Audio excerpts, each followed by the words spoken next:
Bonjour tout le monde, je me présente, Aït Milouk Hassan, doctorant à la faculté des sciences de Meknès, Université Moulay Ismaïl. Dans cette occasion, je tiens à remercier la comité scientifique et la comité d'organisation et scientifique. J'ai un immense plaisir de partager avec vous une partie de notre travail de recherche qui s'intitule la Monte Carlo Investigation of the Dose Distribution for Acid Brachytherapy Source in Water and in Different Media. Le plan de notre travail, de notre présentation plutôt, c'est l'introduction, matériel et méthode, résultats et interprétation, puis il finira par conclusion et perspective. La cryothérapie, tout d'abord, est une technique de traitement de cancer. Une technique parmi d'autres techniques utilisées dans le traitement des cancers, surtout le cancer du sein et le cancer de la prostate.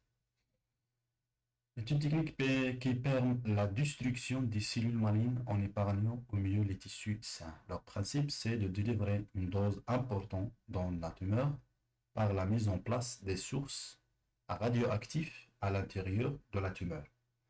Donc, il est essentiel de minimiser les écarts entre la distribution de doses calculées et les doses délivrées. Dans ce cas, le calcul prévisionnel et précis de la distribution de doses est primordial. La cryothérapie, on peut distinguer la cryothérapie en deux types généraux. De manière générale, il y a une cryothérapie à basse dB12 et une cryothérapie à haute dB12. Comme vous voyez ici, ce sont des images pour justement pour illustrer les différentes techniques. Dans le cas des images en haut, ce sont des images de haute énergie qui utilisent des sources de haute énergie pour traiter le cancer, par exemple, du sein, cancer du sein. Par exemple, le cas de cobalt qui est très utilisé au Maroc ici pour traiter le cancer du sein. Et il y a aussi en bas, c'est l'implantation des sources radioactives dans la prostate. Ici, si vous voyez bien ici, c'est une implantation des sources radioactives, que ce soit des sources d'iode 125 ou bien des sources de palladium 103. Donc, le calcul et l'optimisation de doses est très important dans le cas de traitement de cancer par la cryothérapie, ou bien par la radiothérapie en général. Les matériels utilisés dans cette étude, bien dans cette simulation, ce sont des sources d'iode 125, modèle ESOC développé par Bibic. Et les tissus utilisés pour la simulation, ce sont des tissus adoptés à partir du rapport numéro 44 de la Commission internationale des unités et mesures de rayonnement, des mesures de rayonnement. Notre calcul, bien sûr, notre simulation est basée sur l'algorithme TG43, l'algorithme TG43 développé par l'Association américaine de la physique en médecine. Et c'est comme vous voyez ici, c'est le dB de 12 de point, un point R et θ. Qui peut être défini en termes de système de coordonnées polaires. C'est ça, f de r θ, c'est la fonction d'anisotropie, g de r, c'est la fonction de dose radiale, gr, c'est la fonction géométrique, lambda, c'est le dB de 12, ici, c'est l'Herkel-Armstrong. Le code utilisé dans notre simulation, c'est le code GATE, logiciel open source avancé développé par une collaboration internationale et dédié aux simulations numériques en imagerie médicale. Mais aussi ces dernières décennies, son champ d'application s'étend aussi à des applications dosimétriques et radiothérapie. Donc, première étape, on a fait la conception de la géométrie de la source. Comme vous voyez ici, c'est une géométrie qu'on a déjà vue en haut. Et on a fait on a inséré la source dans un fantôme ici. Et comme vous voyez ici, c'est l'émission des rayonnements au cours de la simulation. de problème.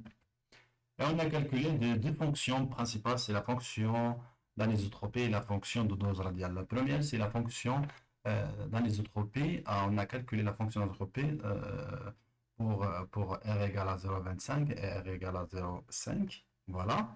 Et on a aussi calculé pour R égale à 1 et R égale à 3 cm.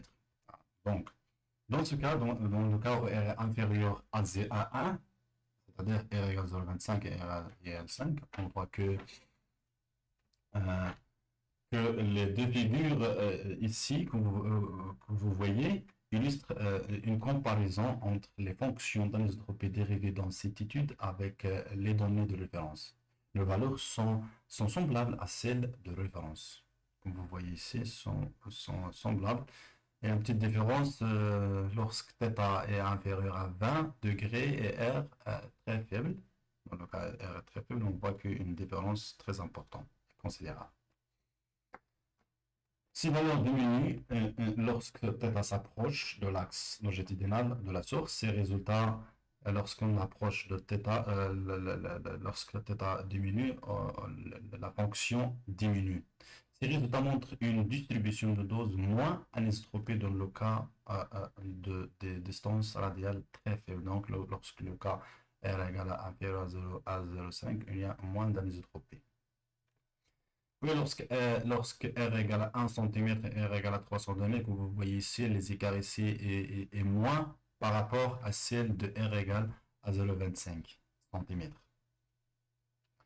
Donc, les différences, bien sûr, les résultats montrent une bonne concordance avec les données de référence. Dans le cas de R égale à 1 cm et R égale à 3 cm. Les différences, bien sûr, se produisent à des distances proches de la source. Et ces différences se réduisent tandis que la distance augmente. Plus la distance augmente, plus la différence diminue. Elle peut s'expliquer par la variation de la distribution des doses à proximité de la source.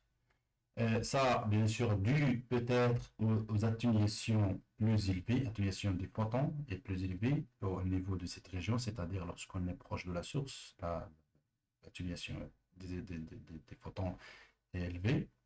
Elle peut être attribuée aussi à la composition et la densité du milieu. Oui, là, on a, pour valider notre calcul, bien le calcul le G de R, la fonction de dose radiale, on a comparé notre fonction avec celle de l'eau. On voit qu'il y a une comparaison,